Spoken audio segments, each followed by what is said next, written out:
Portugal has done it again. With their victory in the 2025 UEFA Nations League, they have turned into one of football's modern powerhouses. This rise was no accident. With a squad stacked with talent and a winning mentality instilled by Cristiano Ronaldo, they have conquered Europe and now set their sights on global dominance. In the past decade, Portugal has won 3 major trophies: the 2016 UEFA Euro, the inaugural 2019 UEFA Nations League, and most recently the 2025 UEFA Nations League. This is a footballing superpower in full bloom. But how did they get here? How did Portugal go from mediocrity to one of football's elite nations? Today we take a deep dive into their journey, past, present, and future. Analyzing how they became one of the strongest teams in world football, how they used to fall short before the Ronaldo era, and how their future looks brighter than ever. Let's begin. Portugal now has talent across every position, making them a genuine World Cup contender. Their 2025 Nations League triumph was further proof of their dominance, showing an ability to mix youth and experience. But this victory wasn't just about winning, there was more to it. Under their new coach, Portugal transformed into a more dynamic, transition-based side. 40-year-old Cristiano Ronaldo remains the leader of the attack, scoring 8 goals in the Nations League winning campaign and securing the Saudi Pro League Golden Boot with 33 goals. But Portugal's firepower is no longer dependent on just him.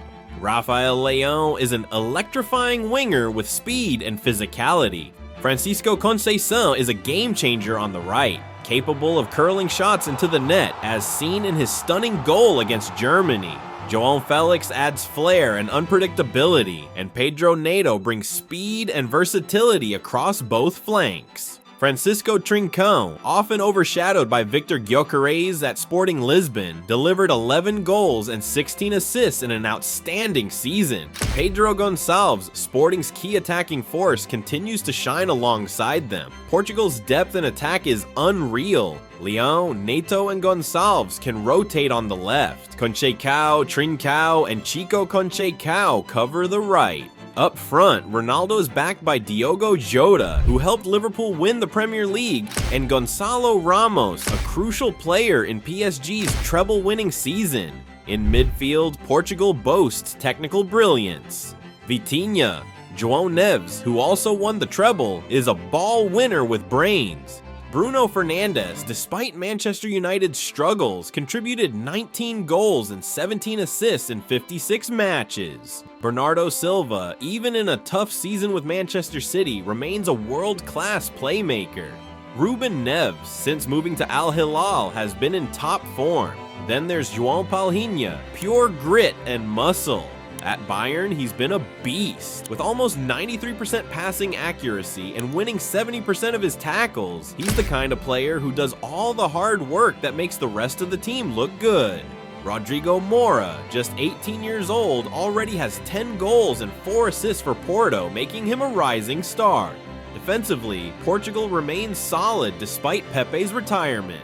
Ruben Dias leads the defense despite Manchester City's rough season. Antonio Silva from Benfica and Gonçalo Inácio, Nuno Mendes, the Nations League final man of the match, Diogo Dalot and Nelson Semedo, Diogo Costa, Porto's star goalkeeper, ensures Portugal remains defensively unstoppable.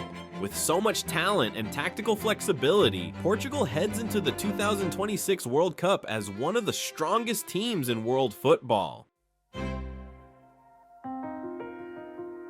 To appreciate this golden age, we must revisit Portugal's darker years.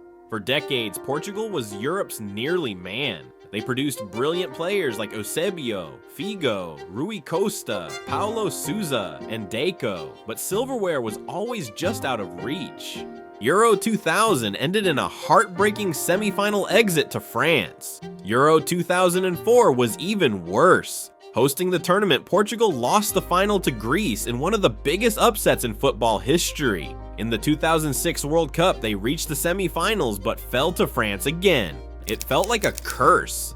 Despite having stars, Portugal's squads lacked balance. Then came Cristiano Ronaldo. He changed everything, but not overnight. He brought ambition and demanded excellence. He was not just a once-in-a-generation talent, he was a culture shift. But success did not come easily. Portugal suffered back-to-back World Cup disappointments, exiting in the 2010 round of 16 and crashing out in the 2014 group stage. Critics said Ronaldo was too selfish and that Portugal was a one-man show.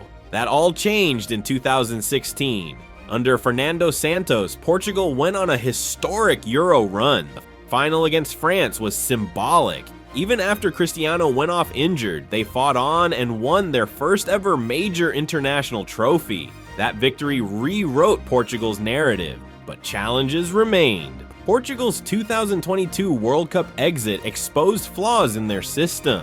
Their 2024 Euros elimination further raised doubts, making them appear weak in the eyes of their opposition.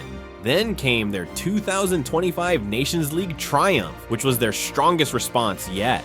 From a nation of near misses to a team built to dominate, Portugal had finally shed their past weaknesses and evolved into a powerhouse.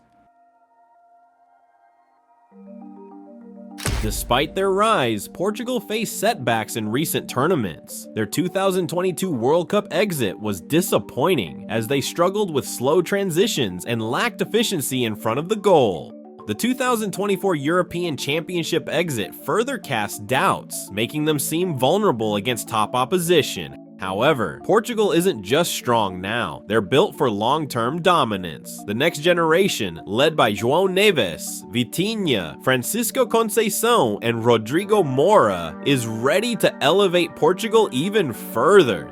Portugal's midfield will remain world-class for years. Vitinha and João Neves, after dominating at PSG, will continue to dictate matches. Bruno Fernandes, Bernardo Silva, and Ruben Neves will add experience and control. Palhinha, one of Europe's best defensive midfielders, ensures stability. Their attack will continue to evolve with Leão, Neto, Conceição, and 𝐵𝐿𝐵 providing lethal width. Defensively, the foundations are strong. With elite coaching strategies and a winning mentality, Portugal is not just contending for the 2026 World Cup, they are determined to win it for Cristiano Ronaldo. If they do, it will mark the ultimate completion of his legacy, elevating him beyond mere footballing greatness into immortality. 2026 could be the moment the world witnesses Cristiano Ronaldo lift the greatest prize in football, with the nation he has carried for over 2 decades standing behind him. Portugal has rewritten football history. From an underachieving side to a global powerhouse, their transformation is complete. With Cristiano Ronaldo's leadership, an elite golden generation, and tactical depth across every position, Portugal is primed to conquer world football. The 2026 World Cup could be their crowning moment. Like and subscribe to stay tuned for what happens next.